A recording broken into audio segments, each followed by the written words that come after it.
The white envelope. The stark white envelope felt foreign against Mark's shaky hands. Brenda, the head nurse, had presented it with a look balanced precariously between pity and clinical observation. "Delivery for you, Mark. Your signature here."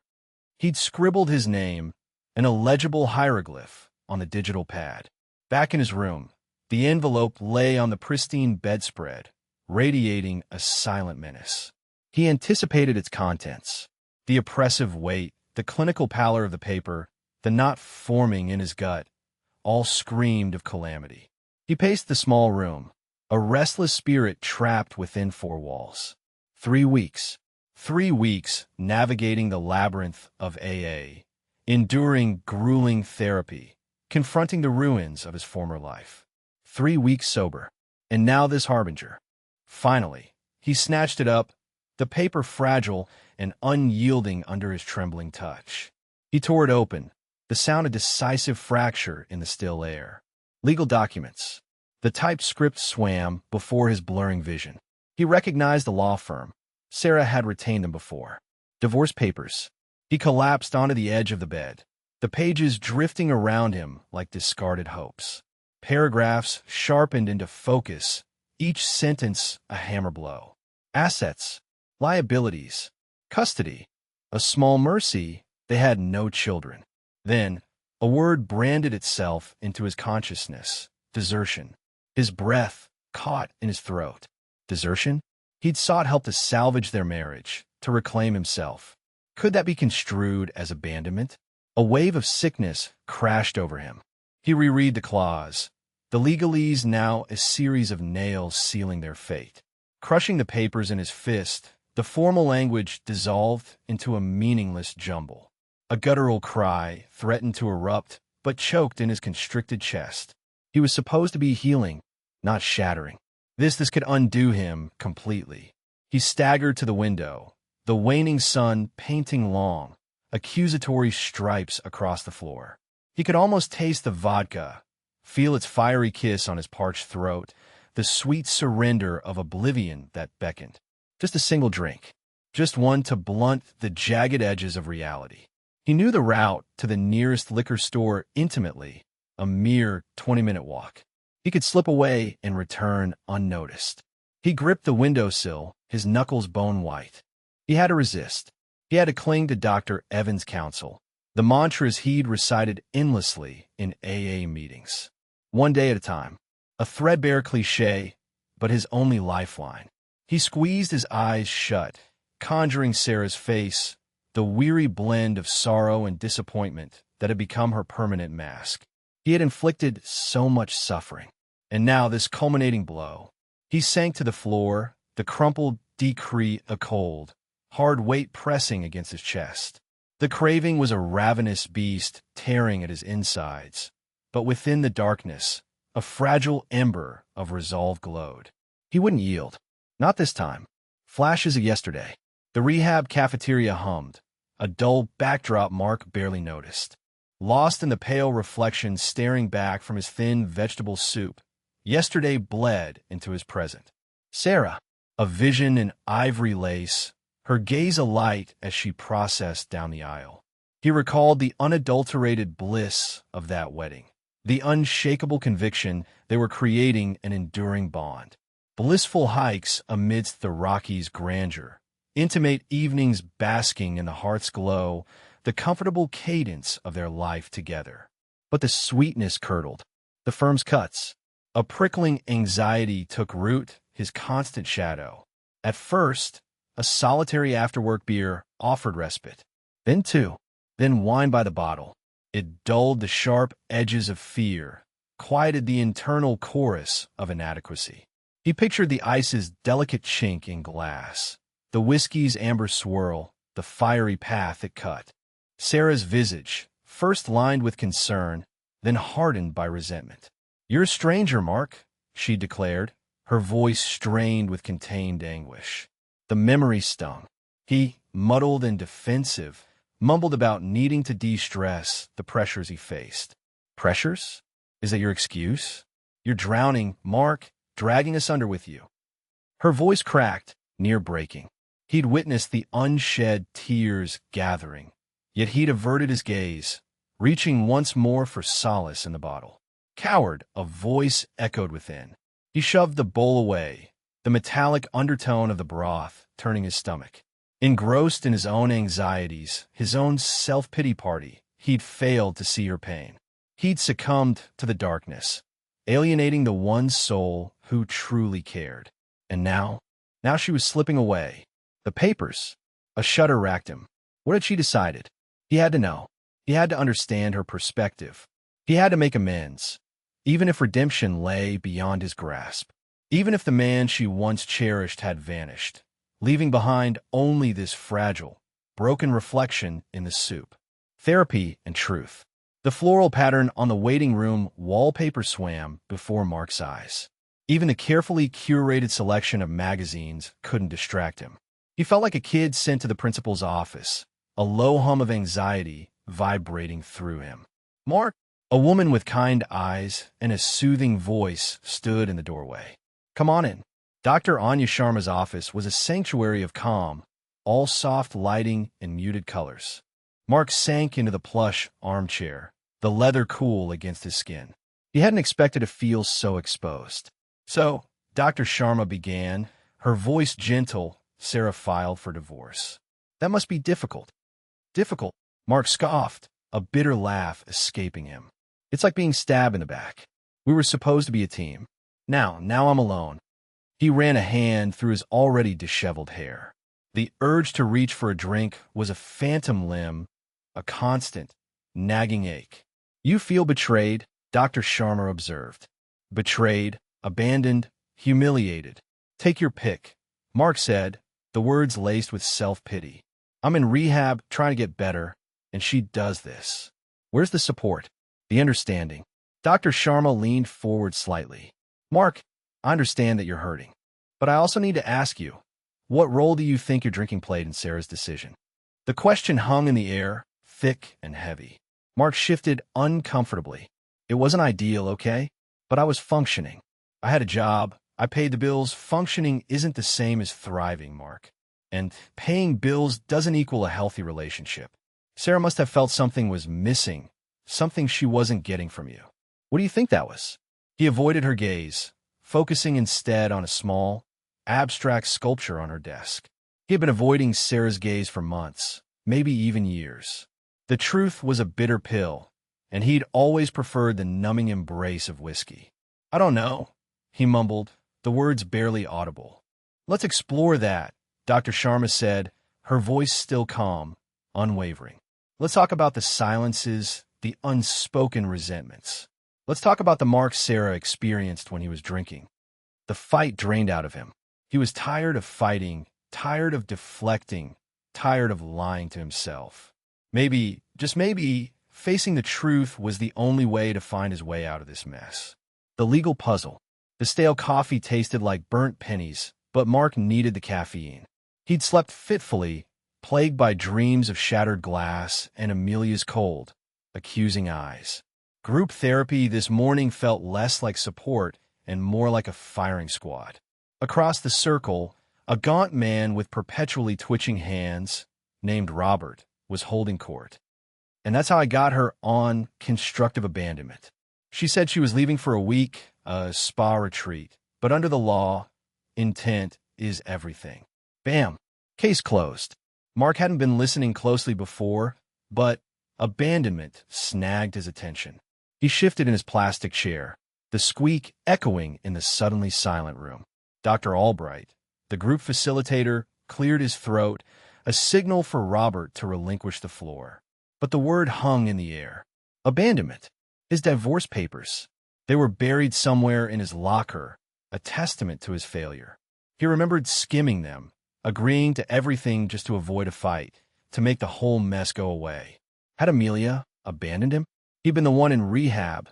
Yes, but she'd filed the papers. She'd initiated the separation. A seed of something unfamiliar, something other than guilt and self-loathing, began to sprout within him. Curiosity? Perhaps even hope? The session droned on, but Mark was miles away, mentally sifting through the legal jargon he'd so carelessly ignored. He pictured the crisp, official document, the cold, impersonal language that had severed his life in two. The word abandonment pulsed like a neon sign in his memory. Later, back in his Spartan room, he dug the papers out. The locker smelled faintly of disinfectant and despair. The divorce decree was heavier than he remembered, a physical manifestation of his broken life.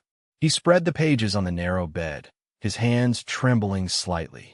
Paragraphs blurred, Latin phrases swam before his eyes. He felt stupid, a functional illiterate in the face of his own legal demise. He grabbed the communal laptop from the common room, its keys sticky and worn. The internet connection was glacial, each page loading with agonizing slowness. Divorce laws, abandonment, stipulations. He typed, his fingers clumsy. Hours crawled by. The fluorescent lights hummed overhead, casting long, distorted shadows. He found articles, case studies, legal blogs filled with dense, contradictory information. The more he read, the more confused he became. But one phrase, repeated across multiple sources, resonated. Unjustified departure with the intent to terminate the marriage. Unjustified. Intent. These were the hooks he needed. Digging deeper, the rehab library felt like a mausoleum after dark. Fluorescent lights hummed over towering stacks of legal textbooks. Mark, fueled by lukewarm coffee and a simmering unease, hunched over a dusty volume titled Family Law Compendium, Volume 3. His fingers, still shaky from detox, traced the dense legalese. He was looking for loopholes, escape hatches. He knew it was probably futile, a last-ditch effort to avoid the inevitable.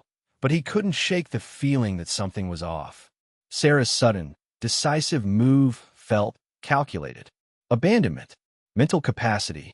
These were the keywords he hammered into the online legal database, each search returning a wall of citations and case studies. He skipped the jargon, focusing on the summaries, trying to glean some understanding of his rights or lack thereof. The air conditioning rattled, a mechanical counterpoint to the turmoil in his head. Hours blurred. His eyes burned, his back ached, but he pressed on. Then, a detail snagged his attention.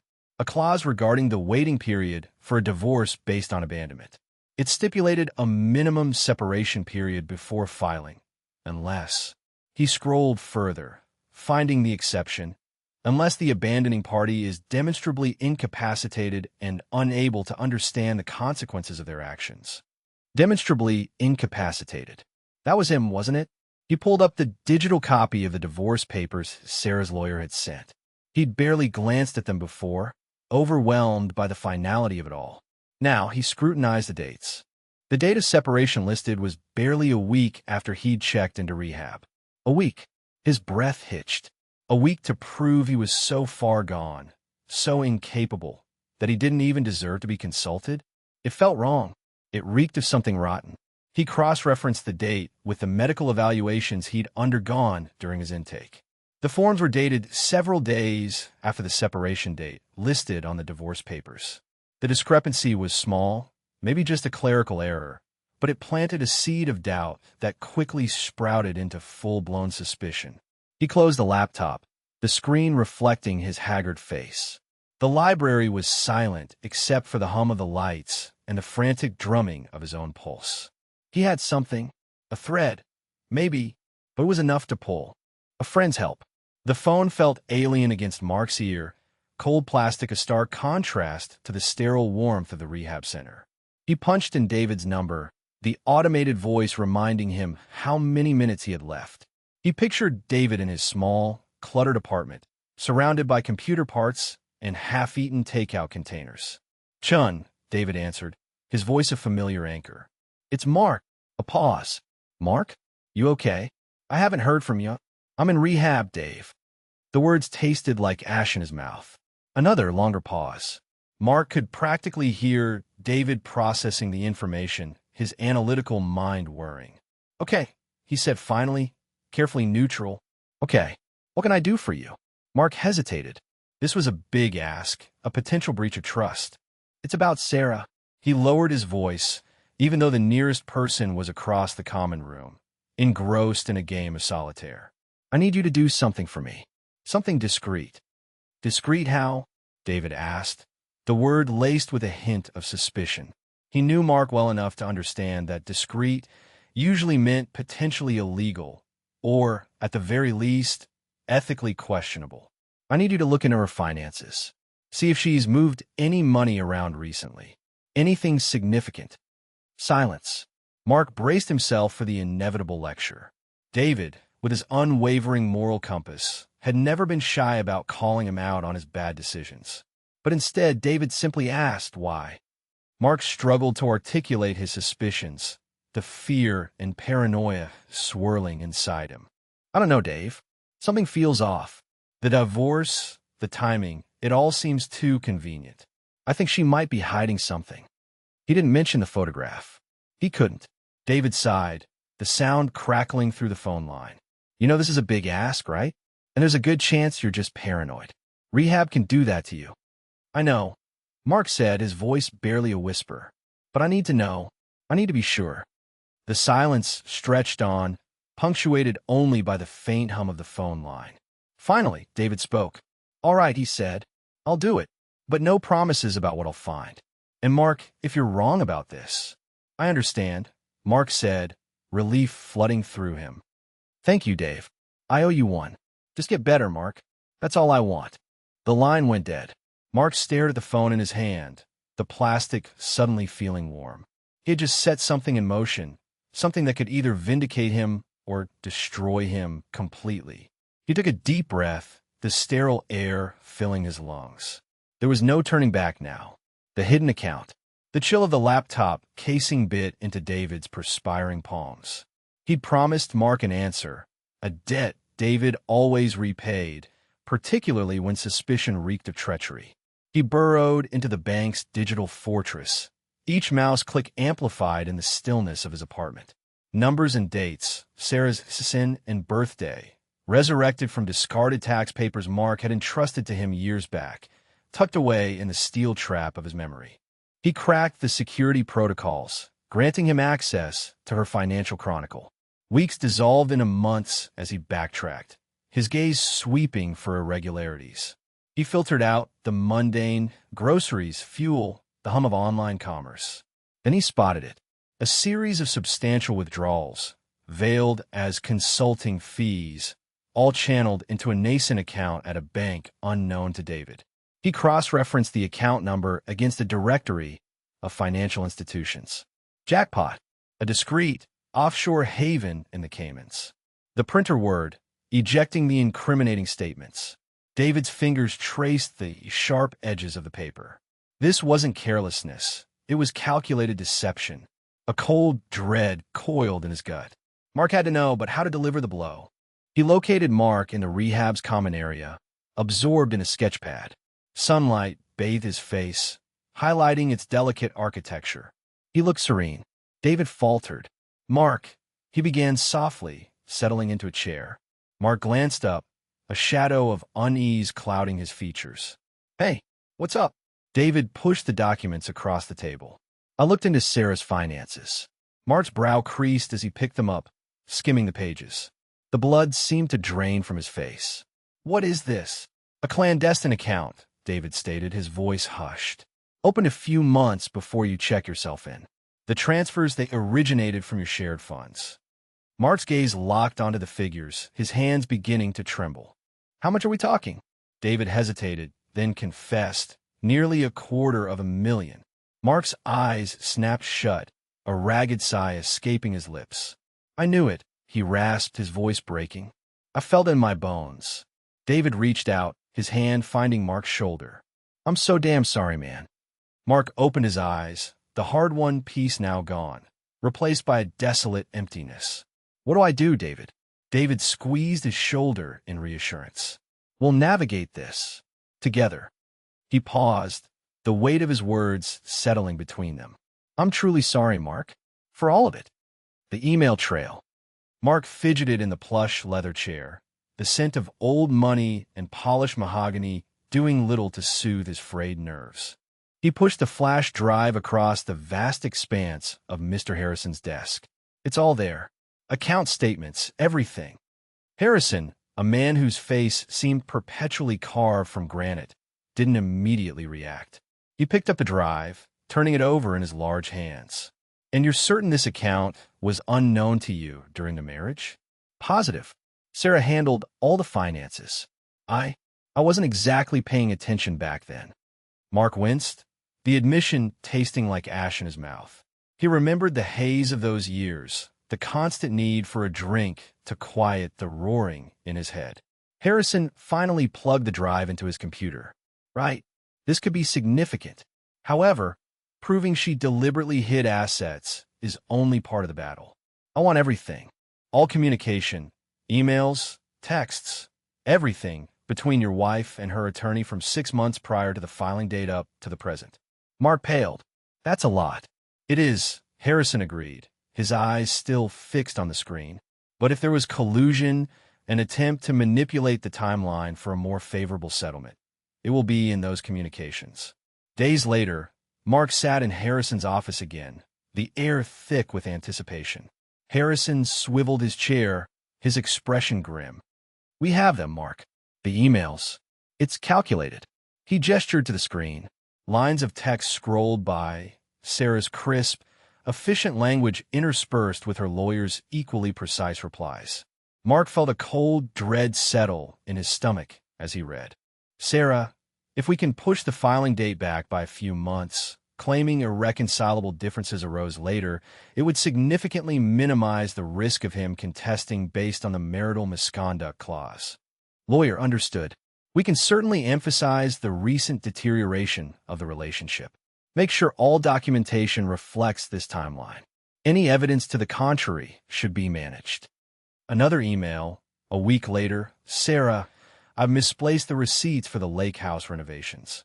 It's probably best if they don't surface." Mark felt a strange detachment, watching his life dissected and manipulated on a brightly lit screen. The meticulous planning, the cold calculation. It was a Sarah he barely recognized, yet chillingly understood. He'd been so consumed with his own demons, he hadn't seen the serpent coiled in his own home. The betrayal stung, sharper than any hangover he'd ever endured. Confrontation and closure. The sterile scent of lemon cleaner hung heavy in the air of the lawyer's office. Mark watched Sarah fidget, her usual composed demeanor fractured. He'd chosen this neutral ground, a battlefield of paperwork and legalese, to avoid another screaming match in their once shared home. He placed the file folder on the polished mahogany desk, the crisp manila a stark contrast to the warm wood. "I know about the offshore account, Sarah," he said, his voice steady despite the tremor in his hands. He focused on the intricate grain of the desk, avoiding her gaze. "The one you've been siphoning money into for the last few years." Sarah paled, her carefully applied makeup failing to mask the sudden flush creeping up her neck. "Mark, she began, but the words caught in her throat. He opened the folder, revealing copies of bank statements, wire transfers, and the damning documents he'd unearthed with the help of a private investigator. He'd half expected her to deny it, to spin some elaborate tale. But she just sat there, defeated. "Why, Sarah?" He finally looked at her, the question laced with a sadness that surprised even him. She finally spoke, her voice barely a whisper. "I was scared, Mark. Terrified. Your drinking wasn't just hurting you. It was jeopardizing everything. Our future, the kids' college funds. I felt like I had to protect us, even if it meant this." He understood, or at least he thought he did. The fear that had driven her, the desperation to safeguard their family from the chaos he'd created. But understanding didn't excuse the deception. "You could have talked to me," he said, the words laced with a quiet accusation. "And what? Have you promised to quit again?" Sarah's voice rose, a hint of her old defiance returning. "I needed security, Mark. Something concrete, not just empty promises." He sighed, the fight draining out of him. "I'm not going to contest it, Sarah. Keep the money. Just let's make this divorce as painless as possible for everyone." He proposed a settlement, one that was more than fair considering. He relinquished his claim to the account, focusing instead on ensuring the kids were provided for and that they could both move on without bitterness consuming them. Weeks later, the divorce was finalized. The judge's gavel echoed in the sterile courtroom, a sound that marked the end of one chapter and the uncertain beginning of another. Mark walked out into the sunlight, feeling a strange mix of grief and relief. The air smelled of rain and fresh beginnings. He knew the road ahead wouldn't be easy. Recovery was a constant battle, a daily choice. But for the first time in a long time, he felt a flicker of hope. He had faced his demons, confronted his mistakes, and was finally ready to rebuild, one sober day at a time.